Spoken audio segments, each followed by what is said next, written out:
Today I'm going to be reading Chester's Way.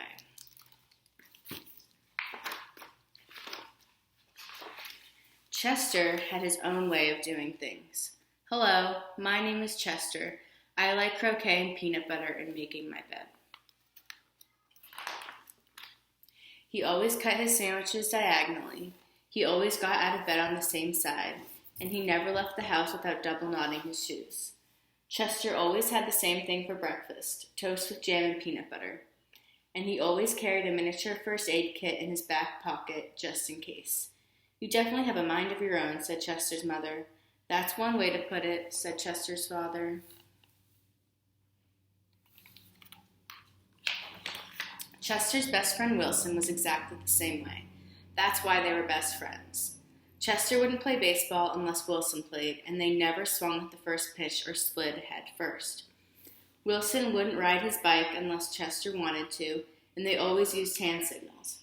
If Chester was hungry, Wilson was too, but they rarely ate between meals.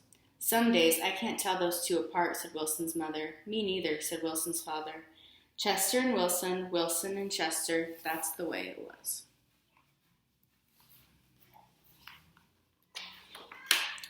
They loved to go on picnics.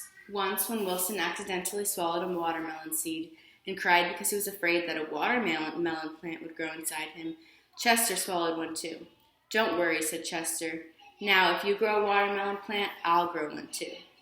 Chester duplicated his Christmas list every year and gave a copy to Wilson because they always wanted the same things anyway. For Halloween, they always dressed as things that went together.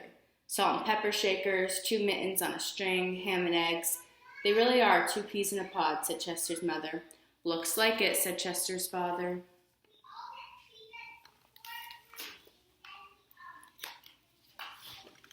In spring, Chester and Wilson shared the same umbrella. In winter, they never threw snowballs at each other. In fall, they raked leaves together, and in summer, they reminded each other to wear sunscreen so they wouldn't burn.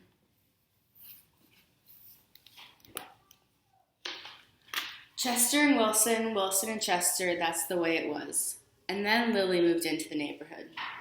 Lily had her own way of doing things. I'm Lily. I am the queen of everything. She wore Band-Aids all over her arms and legs to look brave. She talked backwards to herself sometimes, so no one would ever know what she was saying. And she never left the house without one of her nifty disguises. Lily waved at all the cars that passed by, even if she didn't know who was in them. And she always carried a loaded squirt gun in her back pocket, just in case. She definitely has a mind of her own, said Chester. That's one way to put it, said Wilson.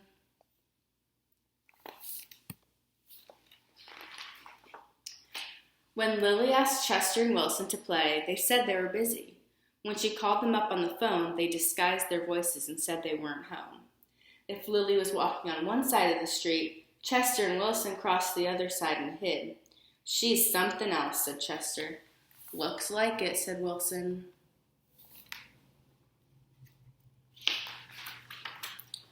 One day, while Chester and Wilson were practicing their hand signals, some older boys rode by, popping wheelies. They circled Chester and Wilson and yelled personal remarks. Chester and Wilson didn't know what to do.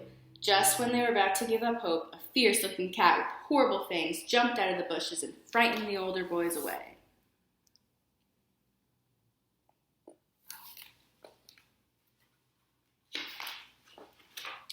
Are you who I think you are? Chester asked the cat. Of course, the cat replied. Thank you, Lily, said Chester. You're welcome, Chester, said Lily. Thank you, Lily, said Wilson. You're welcome, Wilson, said Lily.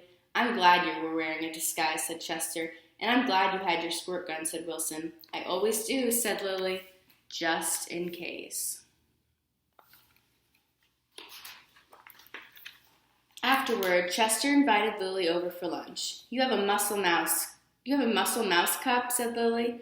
Of course, said Chester. I do too, said Lily. Same here, said Wilson. Chester and Wilson cut their sandwiches diagonally.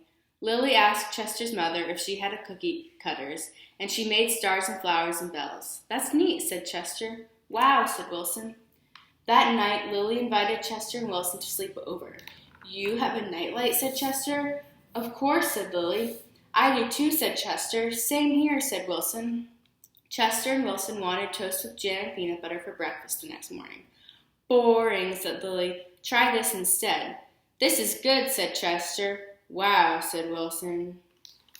Little toast face. After that, when Lily asked Chester and Wilson to play, they said yes. When she called them up on the phone, they had pleasant conversations. And if Lily was walking on one side of the street, Chester and Wilson waved and ran to catch up with her.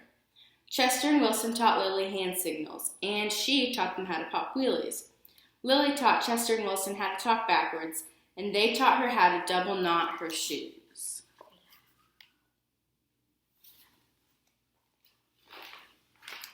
Some days I can't tell those three apart, said Lily's mother. Me neither, said Lily's father. Chester and Wilson and Lily, Lily and Wilson and Chester, that's the way it was.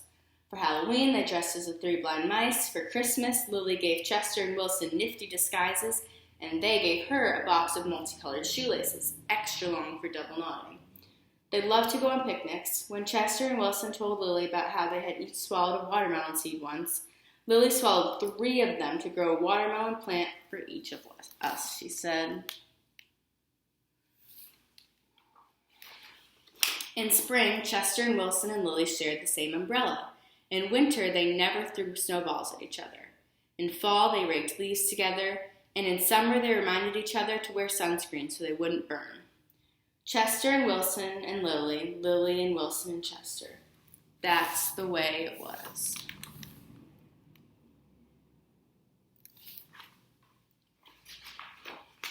And then Victor moved into the neighborhood. The end. Bye, guys.